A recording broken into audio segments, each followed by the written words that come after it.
एक समय धर्मराज युधिष्ठिर ने हाथ जोड़कर भगवान श्री कृष्ण से कहा, हे भगवान, कृपा कर आप हमें कोई ऐसा उपाय बतावे जिससे हमारा नष्ट साम्राज्य पुनः प्राप्त हो जाए तथा राज्य, लक्ष्मी और धन वैभव प्राप्त हो जाए।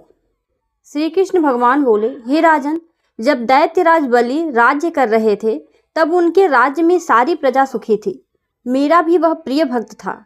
एक बार बलि ने 100 अश्वमेध यज्ञ करने की प्रतिज्ञा की। उनमें जब 99 यज्ञ पूरे हो चुके और एक ही शेष था, तब इंद्र को अपने सिंहासन छिन जाने का भय हुआ, क्योंकि 100 अश्वमेध यज्ञ करने वाला इंद्रासन का अधिकारी होता है।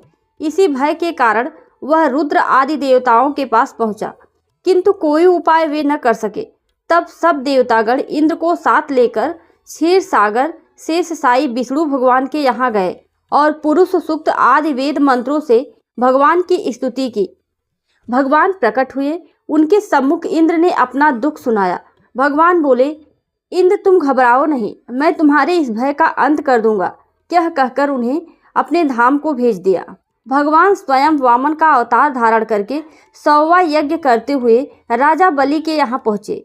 राजा से उन्होंने 3 डेग पृथ्वी का दान मांगा। दान का संकल्प हाथ में लेकर भगवान ने एक डेग से सारी पृथ्वी नाप ली और दूसरे डेग से अंतरिक्ष और तीसरा चरण उसके सिर पर रखकर नाप दिया। इतना होने पर श्री वामन देव ने राजा से वर मांगने को कहा। वर में राजा ने कहा, हे भगवान, कार्तिक के कृष्ण पक्ष की त्रयोदशी, चतुर्दशी एवं अमावस्या 3 दिन इस पृथ्वी पर मेरा राज्य रहे। इन दिनों में लोग दीपदान, दीपावली पूजा आदि करके उत्सव मनावे, लक्ष्मी का पूजन हो, लक्ष्मी का निवास हो, और ऐसा न करने वाले पर लक्ष्मी क्रुद्ध हो जावे। इस प्रकार वर मांगने पर विष्णु भगवान ने कहा, हे राजन, यह वर हमने तुमको दिया। इस दिन लक्ष्मी पूजन, दीपावली करने वाले के घर लक्ष्मी का निवास होगा और अंत में मेरे धाम को प्राप्त होगा। यह कहकर भगवान ने राजा बलि को पाताल लोक का राज्य देकर पाताल लोक में भेजा और इंद्र का भय दूर किया।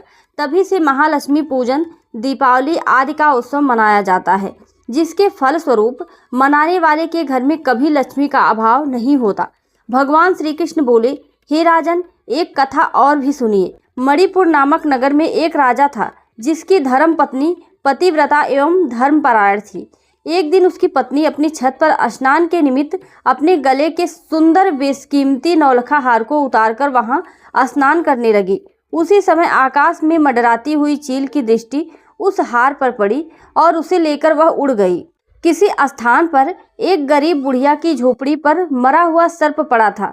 चील की दृष्टि सर्प पर पड़ते ही हार को छप्पर पर छोड़कर सर्प को लेकर चंपत हुई। रानी यह देखकर उदास होकर महल में चली गई।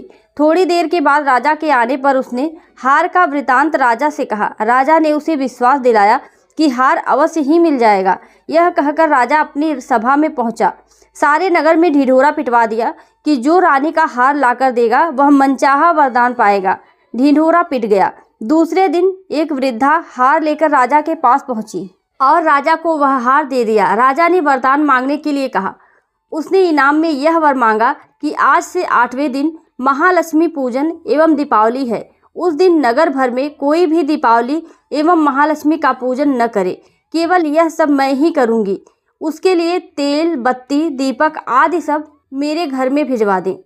राजा आश्चर्य में आकर पूछने लगा कि इस इनाम से तुम्हें क्या लाभ हुआ। वृद्धा बोली, राजन, इस दिन लक्ष्मी पूजन एवं दीपावली करने से महालक्ष्मी प्रसन्न होती हैं और जो यह पूजा करता है तो लक्ष्मी माँ सदा उसके घर में स्थिर रहती हैं। राजा बोला, मुझे भी लक्ष्मी पूजन करना है। वृद्धा ने कहा कि मैं प्रथम करूंगी, बाद में आप करना। ऐसा करने पर राजा एवं वृद्धा के घर अतुल धन संपत्ति का निवास हो गया। इसलिए श्री महालक्ष्मी की प्रसन्नता के लिए बड़े बड़े राज प्रासादों से लेकर रंक की झोपड़ियों तक में सर्वत्र श्री महालक्ष्मी का पूजन होता है।